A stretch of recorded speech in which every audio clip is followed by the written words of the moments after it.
All right. How we doing tonight, everybody? Woohoo! I always wanted to say that. You know, like comedians get on there like, how we doing tonight? Everybody's like, good. I always want to do that. Your name's Benjamin? Your name's Benjamin? Are you serious? Well, you got to sign my book. My name is Sonya Hollins, and that's my husband, Sean Hollins, and that's Kenji, like she said, and we helped write the book called Benjamin Losford and his Handy Dandy Clippers. And it's an amazing story about an African-American barber. But before we do that, I want to see how many people know about some area history. And whoever gives me the most right answers will get a free book. All right. Who knows the name of the first African-American president of Kalamazoo College?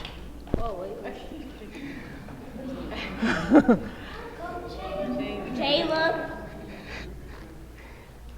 Nobody? Nobody? Nobody? Anybody in the audience? Wait. Abraham. Dr. Eileen O'Larion is the president of Kalamazoo College right now. As a matter of fact, she's going out in June and we'll have a new president there, but she's the first African-American president of Kalamazoo College. Okay. Who was the first African-American graduate from Oxford University?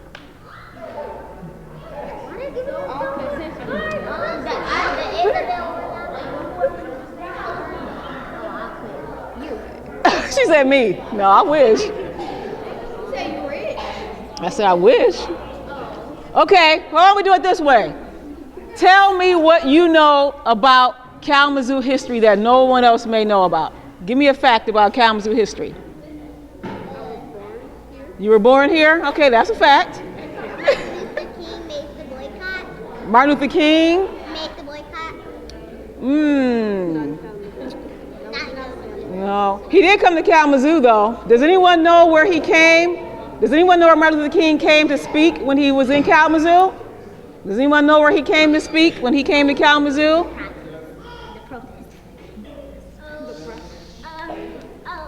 Come on. Just give me a guess. Whoever gets the answer gets the book. Whoever gets the answer gets the book. Where did he go to? Where did Martin Luther King speak when he came to Kalamazoo? Wasn't it by a lake? It was something like a lake. No, not the Douglas. He spoke at Western Michigan University. I'm going to give you guys one more chance. Goodness. Okay. Who was the first African-American member of Kalamazoo City Commission? Anybody? The first African-American city commissioner? Can you tell me what a city commissioner is? Okay, she wants to know what a city commissioner is. A city commissioner is someone who you vote for to help run your city, and they work with the mayor. Bobby Hopewell is the mayor, and the other people that sit with him are city commissioners. Arthur Washington Jr. Sorry, guys. Sit down. Sit down. My whole point. Okay. Okay, guys. What do they do in school? Okay. My whole point for doing that is to let you know that sometimes there's some amazing history in our communities that we don't even know about and that we don't learn about. And it takes all of us to be able to share that history in different ways. And I'm just so excited that God gave me a gift to want to learn about history and to write about it. So that's how we came up with the story of Benjamin Losford and his Handy Dandy Clippers. So we're going to read some of his story today. And first of all, does anyone know where Edmore, Michigan is? Does anybody know where Edmore, Michigan is? Does anyone know where Grand Rapids, Michigan is? Okay, does anyone know where Mount Pleasant, Michigan is? Edmore is near Mount Pleasant. And that's the scene for our story here today. Okay, yep. All right, here we go. Just like reading Rainbow. Okay, can everybody see? I'm going to get over here. Thanks for coming. All right, can everybody see that? Okay, it says, look at Main Street. The roads are as clean as a whistle, and everything is neat and in its proper place. How did the town get this way, you ask? Oh, you didn't ask. Well, I'll tell you anyway. They say I am as old as Noah's Ark, but I can still remember Main Street before the town even had a name. As a matter of fact, I should get a little credit for how it happened. Don't believe me? Well, let me tell it my way. It all began when... Uh-oh.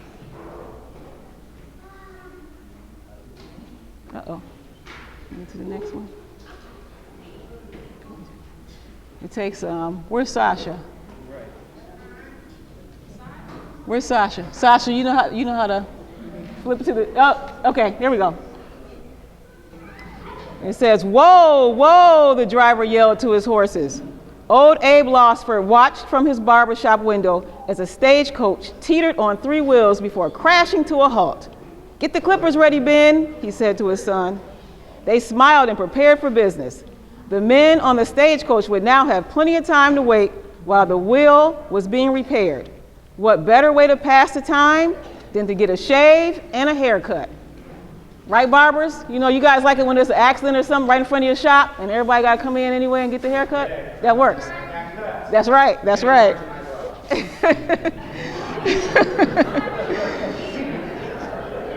Okay. All right. Old Abe was respected for his hard work as a barber in the small town of Howell. Does anyone know where Howell, Michigan is? You know where Howell is? Okay. The residents all knew how he escaped from slavery from a Kentucky plantation. He had fought off slave catchers and got as far as Canada with nothing but a hope for freedom and his barber clippers.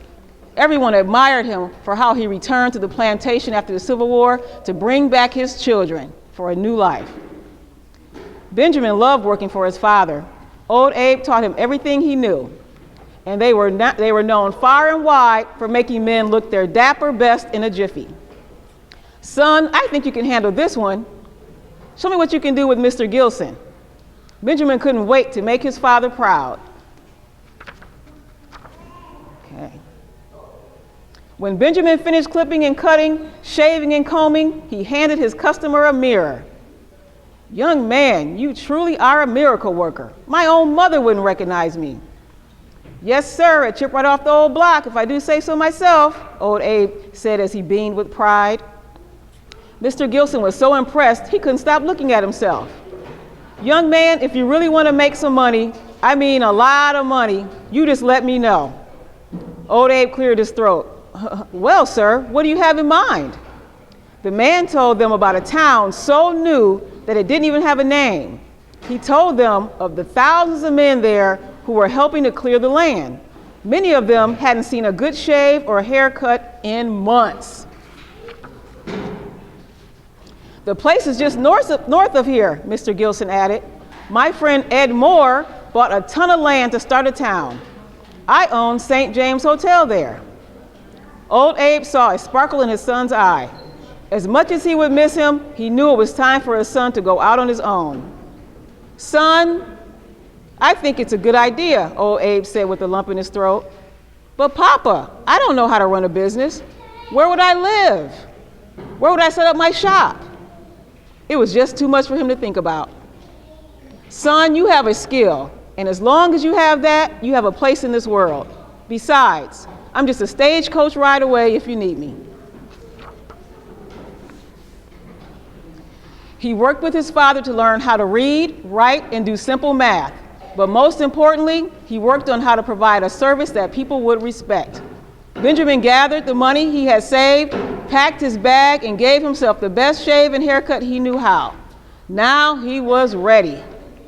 His father had bought a new barber chair and gave his old one to his son. After they loaded it onto the stagecoach, old Abe reached into his pocket. Son, cherish these. His eyes began to fill with tears. An old slave barber had given Abe the clippers when he was a boy, being trained as a slave master's barber. The man who gave them to me said the clippers were as old as Noah's Ark. Benjamin didn't know to believe that or not, but he knew that those clippers had helped his father become a free man. Thank you, Papa. I will keep them forever. Does anyone know what that's called? Go back one. Go back. What is that called in his hand? What is that knife-looking thing called? Straight. It's not a pocket knife. No, it's a straight razor. It's a straight razor, and that's what they used to cut the men's beards with. You guys still use straight razors? No. Oh, they don't use straight razors anymore. Okay. And then the little brush there is what they use to lather up the beard for the guys. This mic is for her. Uh-oh. Okay. All right.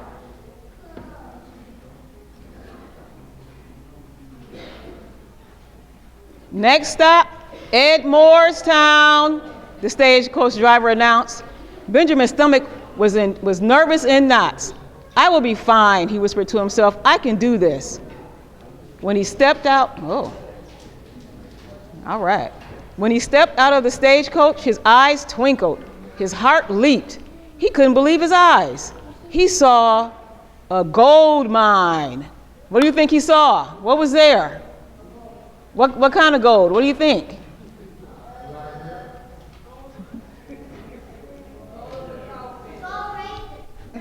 Gold Ranger. Okay. Well, let's see what he saw. He was excited about something. There was hair, and more hair. One lumberjack's beard was so long it got caught in the saw. And one man was so tired of his long hair that he wanted to chop it off with an axe. To Benjamin, a pot of gold wasn't as valuable as this opportunity to be the town's first barber. So he sees all these people walking around. He's like, this is perfect. As Benjamin grabbed his bag from the stagecoach, a man approached with a song-like glee in his voice. My name is Edwin B. Moore, and I am the town president. Let me know what I can do to make you our next resident. That was just what the man Benjamin had been told about. Hello, Mr. Moore. I'm Benjamin Losford. I heard from your friend James Gilson that your town could use a barber. Ah, yes, he did tell me about you. Come this way. We've been waiting for you.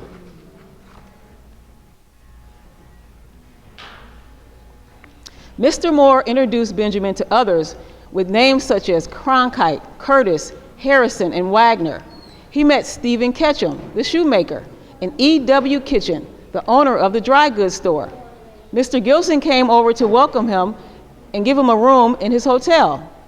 Mr. Kitchen agreed to let Benjamin set up his barber chair in his store. Mr. Moore was his first customer. He looks good now, huh? Looks like a real town president. Before he knew it, word had spread of the new barber. On his first day in town, he cut hair. Listen, barbers. On the first day of town, he cut hair till 3 o'clock in the morning. Can y'all do that? You guys think you can hang out 3 o'clock in the morning cutting hair? No? He wired a telegram to his father.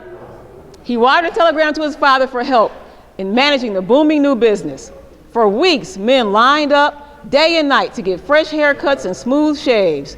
He was so busy that he had to train local men to assist. By the time all the men had been spruced up, his team had groomed more than 3,000 lumberjacks. As the men began to look better, so did the town. Shopkeepers began taking pride in their stores. The horse and buggy traffic went from chaos to order, and word soon spread of the new settlement with some of the most handsome bachelors around. Look what they say on there for shaves. Shaves are 10 cents and haircuts are 25 cents. How much you guys charging for haircuts over there? It depends. I take it way too sometimes. Bridge cards. Donations, okay. The people were proud of what they had accomplished and felt the town now needed an official name. They voted in agreement for the new name, Edmore. Benjamin was recorded as the first black man in the county. He served as a town firefighter and earned $2 for every fire he helped put out. He played on the baseball team and even voted in town elections. But as Benjamin settled in, he watched as other men worked and went home to their families. He wanted that too. Benjamin loved to visit Chatham, Ontario in Canada. During one of his visits, he met a girl named Lucinda Jackson. She soon became his bride, and he brought her to Edmore, where they started a family. Their first son, Norman, was the talk of the town. People gathered around when Lucinda walked along Main Street with little Norm in his buggy. "He's the prettiest colored baby in Edmore." "Yes, indeed," said one woman. Lucinda and Benjamin took the compliment with pride, even though Norm was the first and only colored baby in Edmore. Later, the Losfords added a daughter, Jessie, to their family. As Norm grew, he followed his father around like a shadow. "Dad, can I help you?" "That's not a bad idea, Norm. Yes, you can help." Norm was given his own special crate to stand on when he washed and lathered the beards of his father's customers. By age 13, little Norm had been taught the tricks of the trade and was ready for a special gift. "Norm, your grandfather, Abraham Losford, escaped from slavery with these very clippers. He used them to start a new life of freedom. And he taught me a barber trade, just like I'm teaching you." As he began to hand the clippers to Norm, he remembered the day his own father handed them to him so many years ago. "Norm, when my papa gave them to me, he told me the clippers came over on the ark with Noah." "Really?" Norm gasped in amazement. "Did Noah use them for real?" Benjamin chuckled. "Only the clippers know that for sure." How old were you guys when you started doing hair? I was like 12. 12? The barber was playing, I couldn't find him. He was running from you? Okay.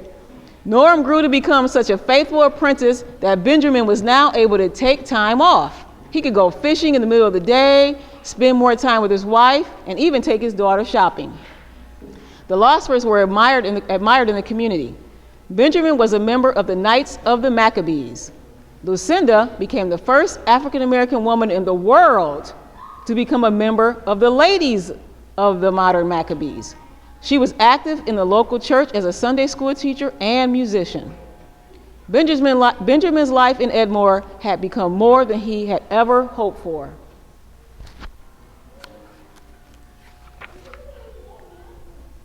But one day, when Norm walked into the barber shop, it just didn't feel the same.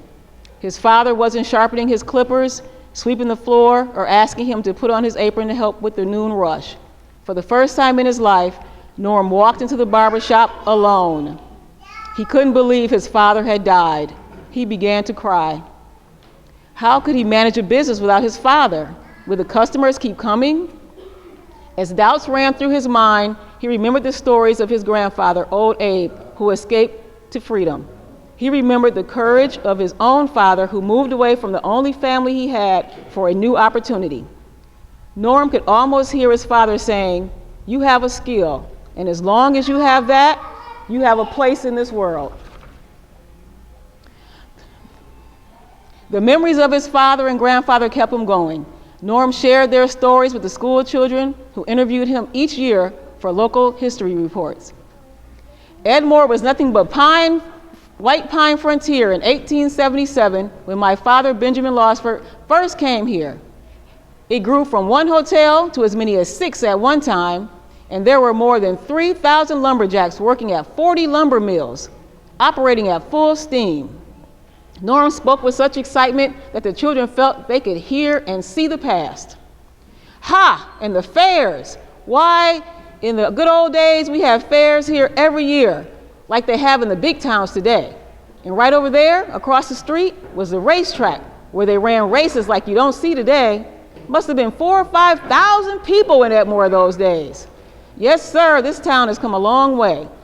So many people helped make it what it is today, and my father was one of them."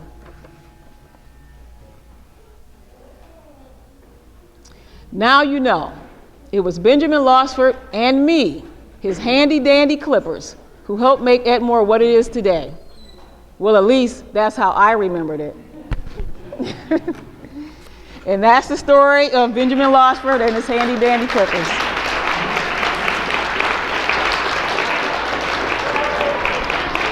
So I want to thank you guys for that. I want to also give credit to my son Shamil, who made up the title Benjamin Losford and his handy dandy clippers. Let's give Shamil a hand. Woo woo!